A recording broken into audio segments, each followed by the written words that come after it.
안녕하세요. 이번 시간은 제2장 가족 스트레스에서 세 번째 챕터인 한국 가족의 문제에 대해서 살펴보도록 하겠습니다. 자, 여러분 이제 주말이 가까워 오고 있습니다. 오늘 제2장 챕터 공부하시고 주말에는 푹 쉬시기 바랍니다.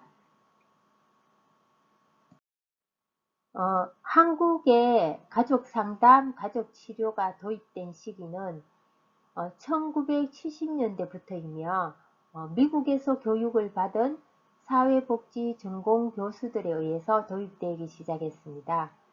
그리고 1977년 사티어에 져서 합동가족치료가 발간되면서부터 시작되었고 1979년 이화여자대학교 대학원 사회사업과에 가족치료 과목이 개설되었습니다. 최근에는 사회복지학과, 상담심리학과, 심리치료학과 기타 등등 가족치료 과목이 개설되었죠. 그리고 1990년대 전후하여 가족치료 워크숍이 활발히 진행되었습니다. 그리고 초반에 미국 하네만 대학의 해리 아폰테 교수를 초빙하여서 3년에 걸쳐 가족치료 워크숍을 개최하였습니다. 1985년 이후에 미국의 단기 가족치료센터의 김인수 드세이즈 부부는 다양한 워크숍을 주최하였고 우리나라의 가족치료를 알리고 훈련시키는 데 크게 기여하였습니다. 이 센터의 한국 지부 활동을 시작으로 현재 한국 단기 가족치료 연구소와 솔루션 센터가 설립되었습니다. 동양 문화와 세계관에서 살펴보면 한국인의 유기체론적, 전체론적, 집단주의적 성향의 동양적 세계관이 한국인의 문제 대처 방식으로 볼 수 있습니다. 따라서 한국인은 과학적인 접근 방식보다 개인을 둘러싼 더 큰 체계화의 조화와 균형을 통해서 찾으려는 경향이 있음을 알 수 있습니다. 그림에서도 보이듯이 종교적인 그리고 민간 종교 이런 것들이 한국인의 문제 예방 대처의 중거가 될 수 있습니다. 한국의 가족 문제가 현대에 들어서서 더욱 부각되는 것은 산업화 도시화로 인한 급격한 사회 변화입니다. 서양에서는 2, 3세기에 걸쳐서 진행되었던 것들이 우리 한국에서는 50년 만에 이러한 것들이 변화가 이루어졌습니다. 그래서 이 가족이 수행했던 여러 기능들이 사회의 여러 제도와 기타 전문기관으로 상당히 이양되었습니다. 예를 들어 어린이집이나 유치원 그리고 전문 교육기관 이런 것들로 그 수행 능력이 예전에는 어머니들이 그런 역할을 좀 다 담당을 하였습니다. 하지만 최근에는 여성의 어떤 사회 진출로 인해서 그러한 것들이 점점점 증가하고 또 전문화되고 또 개별화가 촉진되었고 이러한 것들은 앞에 가족의 기능별 특성에서 기능적 특성 우리 배웠죠. 거기에서 또 가사 노동도 함께 분담을 하고 이렇게 하니까 이런 것들이 이루어지게 되었습니다. 그래서 가족의 요구나 문제에 적절하게 대처하기가 어려워졌습니다. 왜냐하면 개인별 서로 만나서 대화를 나눈다든가 이런 것들이 어려워진 겁니다. 소원해진 거죠. 대화가 점점 의사소통 부분에서 감소가 된다라고 우리가 이해하고 또 공부를 했습니다. 그죠? 그리고 상담사는 한국 사회가 당면한 여러 가지 문제가 가지고 있는 긍정적인 면과 부정적인 면을 객관화시킬 수 있는 안목을 키우는 것이 중요합니다. 그리고 가족 위기의 필연성과 다양성을 이해하고 그것 또한 수용하여서 잘 대처하는 것들이 필요합니다. 자원이 취약한 가족에게 해결책을 제시하는 것보다 기능적인 가족으로 성장할 수 있도록 도와주는 것이 가족 상담의 목적입니다. 한국 가족의 문제점은 가족 구조의 변화, 가족 기능의 변화, 그리고 가족 역할의 변화와 관련된 문제, 그리고 의사소통과 관련된 문제, 밀착과 관련된 문제, 이렇게 구분하여서 살펴보도록 하겠습니다. 앞부분에서 설명한 한국의 도시와 산업화, 이런 것들이 사회 변화를 일으켰고 그 사회 변화에 따른 한국 가족의 문제가 발생됐죠. 그것을 조금 더 이해를 도우자면 여성의 노동시장 참여 증가, 그리고 고령화, 조성가정의 증가는 핵가족, 다시 말해서 4년 된 신혼부부들이 이혼율이 굉장히 높다고 했습니다. 그래서 그런 가족 해체로 인해서 조성가정이 증가하는 거죠. 노인은 반대로 평균 수명이 연장되고 이런 것들이 지금 한국 가족사회에서 이루어지고 있습니다. 그리고 세계화, 요거는 다문화 가족들이 우리 한국에도 굉장히 많죠. 그리고 그것으로 인해서 지금 또 가족 상담이 필요한 가정들이 굉장히 많습니다. 그 다음 혼인과 이혼의 추세 변화, 혼인율의 지속적인 감소, 비혼율이 굉장히 많습니다. 그래서 결혼을 하지 않으니까 출산 또한 저출산으로 또 사회의 어떤 문제가 되고 있죠. 지원을 해준다 하더라도 자녀를 양육하는 게 부담스럽고 또 지금 개인화를 촉진하는 그런 현상들이 나타나니까 결혼을 하지 않으려고 하는 경우가 많습니다. 자, 그러면 한국 가족의 문제에 대해서 목차를 나누어서 살펴보도록 하겠습니다. 첫 번째는 가족 구조의 변화, 두 번째 가족 기능의 변화, 세 번째 가족 역할의 변화와 관련된 문제, 그리고 네 번째 의사소통과 관련된 문제, 그리고 마지막 다섯 번째 밀착과 격리와 관련된 문제로 살펴보도록 하겠습니다. 한국 가족의 문제에서 첫 번째 가족 구조의 변화에 대해서 살펴보도록 하겠습니다. 한국 가족은 외형적으로 가족의 소인수와 핵가족화, 고립화라는 변화가 이루어졌다는 점을 우리가 잘 알고 있습니다. 지난 20년 사이에 3세대 가족은 절반 수준으로 떨어지고 다시 말해서 대가족이 소가족으로 전환되었습니다. 그리고 1세대 및 부부와 미혼 자녀로 구성된 핵가족이 1970년의 71.5%에서 2010년에는 86.7%로 급속히 증가하는 현상을 보였습니다. 그리고 여성의 노동 참여율이 증가하여서 취업 여성이 많아졌죠. 점점 증가하고 있습니다. 그리고 이혼율의 증가, 또 근무 형태의 영향으로 이상가족이 증대되죠. 떨어져 살게 되었습니다. 그리고 실질적인 한부모 가족 형태가 증가하게 되었습니다. 두 번째 가족 기능의 변화에서는 가족 구조의 변화로 인해서 그 기능들이 변화되기 시작했습니다. 가정의 기능이 점차 축소되고 약화되었습니다. 그리고 매스컴이나 스마트폰의 어떤 영향 등으로 사회의 많은 변화가 이루어졌죠. 따라서 가정권 내에서 대화가 점점 줄어들고 있습니다. 그리고 자녀의 통제 방식 등에도 많은 변화를 초래하였습니다. 가족 기능에 관한 변화를 다음과 같이 정리할 수 있는데요. 첫 번째는 우리나라가 산업화의 과정을 겪으면서 가장 크게 변화한 것은 도시화와 핵가족입니다. 그리고 두 번째는 부모가 집에 거주하는 시간이 줄어들면서 파생되는 문제들이죠. 한국 사회의 입시 위주 교육이 무엇보다 심각한 어떤 부분이 있습니다.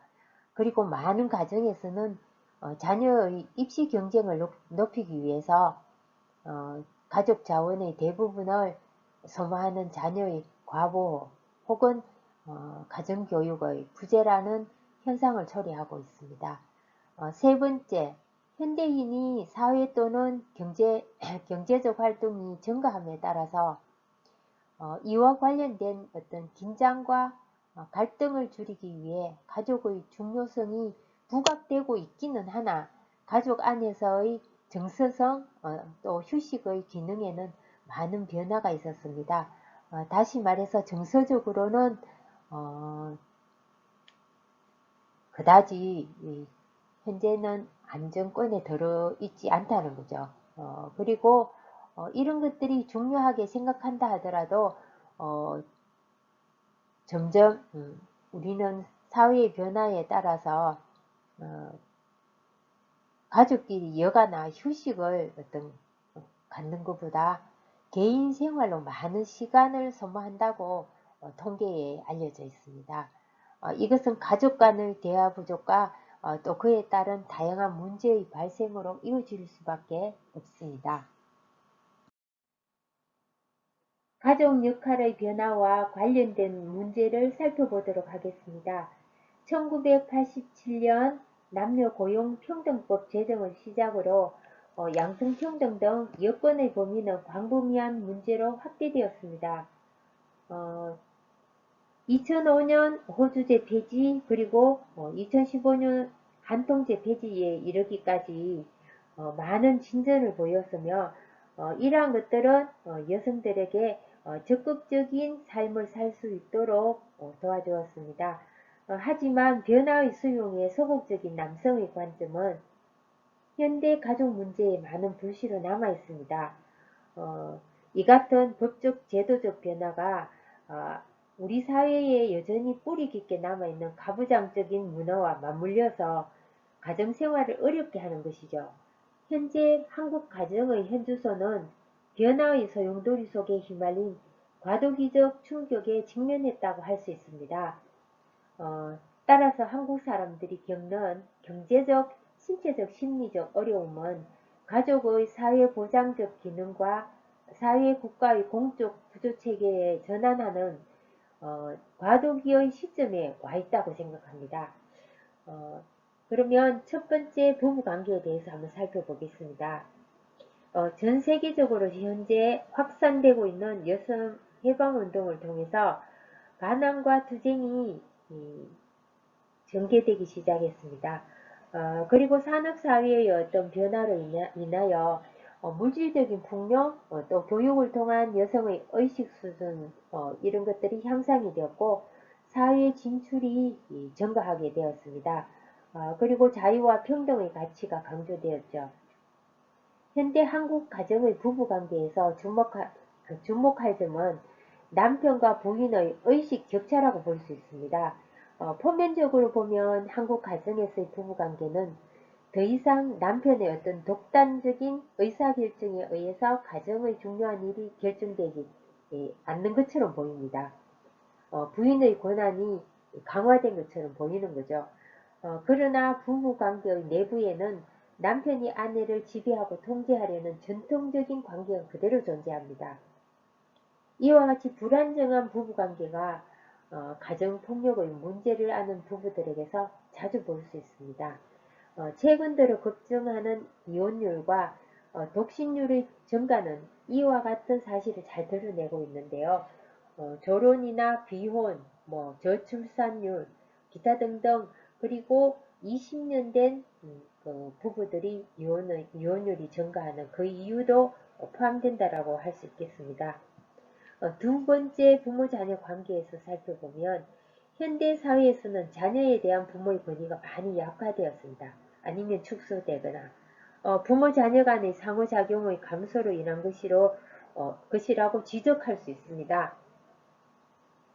최근에 남성이 자녀 교육에 개입할 기회가 감소되었고요. 여성의 사회 진출로 인해서 이 문제는 보다 심각해졌습니다. 왜냐하면 돌봄이나 양육 같은 것들이 기능들이 점점 전문기관에 이양되는 것들이 많이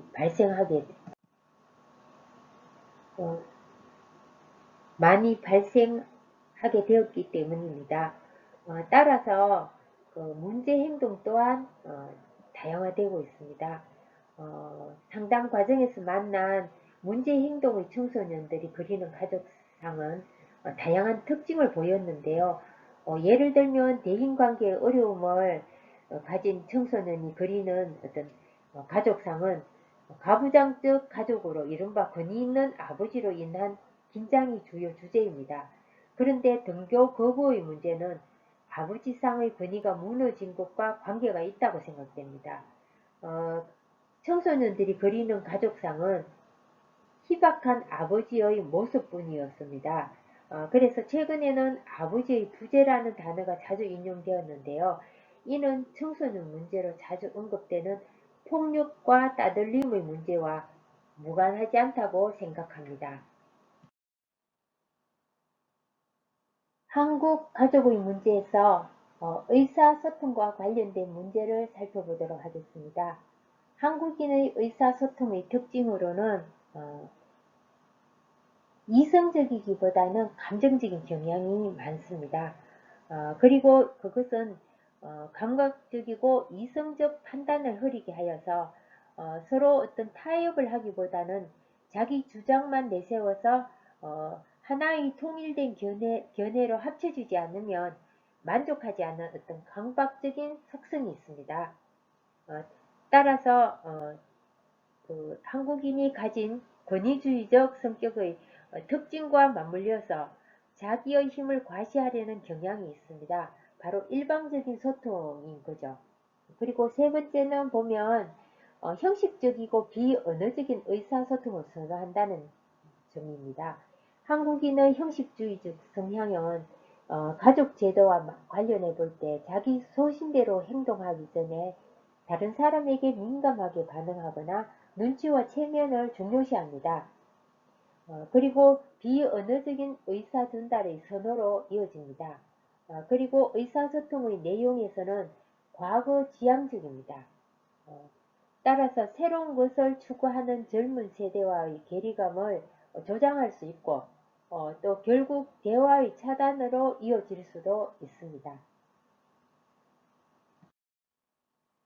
한국 가족의 문제에서 마지막으로 밀착과 격리와 관련된 문제를 살펴보도록 하겠습니다. 기능적인 가족은 가족들 사이에 경계가 명백합니다. 그리고 위 또는 us라는 집단에 대한 소속감과 함께 ines라는 자의식을 각 가족들에게 길러줍니다. 따라서 이러한 밀착과 격리는 가족 문제를 초래하는 중요한 요인입니다. 밀착은 가족이 서로 생활에 지나치게 개입하고 가족 상호작용이 극단적으로 근접하여서 강렬한 형태를 말합니다. 밀착된 가족에게서 하위체계 경계는 구별이 잘 안됩니다. 그리고 약하고 쉽게 바뀝니다. 또 이러한 가족들은 가족 응집력의 가치를 높게 두고 자주성을 잃어버립니다. 그리고 가족 밖에서의 문제를 탐구하거나 해결하려고 하지 않습니다. 그러나 반대로 격리된 가족은 아주 독립적입니다. 그리고 자주적입니다. 하지만 가족의 충성심은 거의 없습니다. 그리고 상호 의존성의 능력이 필요할 때도 다른 사람에게 도움을 요청하지 않습니다. 그리고 가족 중 한 사람이 스트레스를 받을 때 밀착된 가족은 지나치게 빠르거나 어떤 격렬한 반응을 보일 수가 있는데 격리된 가족은 거의 반응을 하지 않는 것처럼 보입니다. 관계가 없는 것처럼 그렇게 보입니다. 전통 가족에 비해서 현대 가족은 개인주의, 부부중심, 가족 간의 민주적 관계, 여성의 지위 향상 등 다시 말해서 이런 관계들의 어떤 패턴들이 핵가족화되고 있습니다.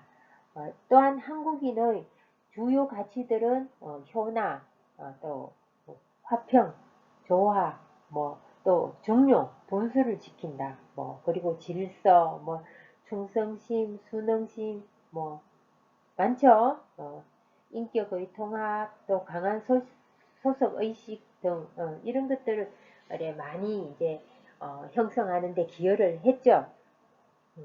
하지만 한국 대인관계의 특징으로는 위계 질서와 솔직한 자기 표현과 의사소통의 억제, 감정의 억제, 갈등 회피 이런 것들을 위해서는 제3자가 등장합니다. 그죠? 제3자가 주로 등장해서 직접적인 해결 방법보다는 제3자를 통해서 해결하는 방법들이 많습니다. 따라서 전통적인 어떤 가치관과 집단 지형적인 면이 많이 약화되었고 현대적인 가치관과 자아지향적인 의식이 강해지기는 했지만 아직도 집단 지향적인 면이 우세하고 또 이 두 상반되는 가치관들과 또 의식의 대입은 한국 사회와 가정 내에서 아직도 심각하게 나타나고 있습니다. 자, 여러분, 우리 모두 한국 사람이죠.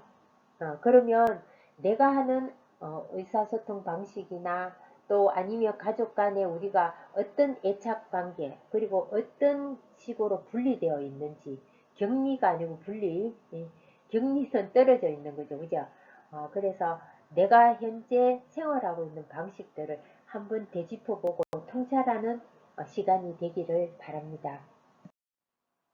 자, 이 부분은 우리 가족 상담사 자격을 취득하는 과정입니다. 여기에 대해서 좀 더 상세하게 알고 싶으신 분은 오프라인으로 이제 수업을 진행할 때 저에게 문의를 하시면 제가 상세하게 취득 과정을 설명해 드리겠습니다. 지금까지 시청하시느라 수고 많으셨습니다. 여러분들이 꿈을 이뤄나가는 소중한 시간들이 되시길 바라며 당신의 꿈을 응원합니다. 감사합니다.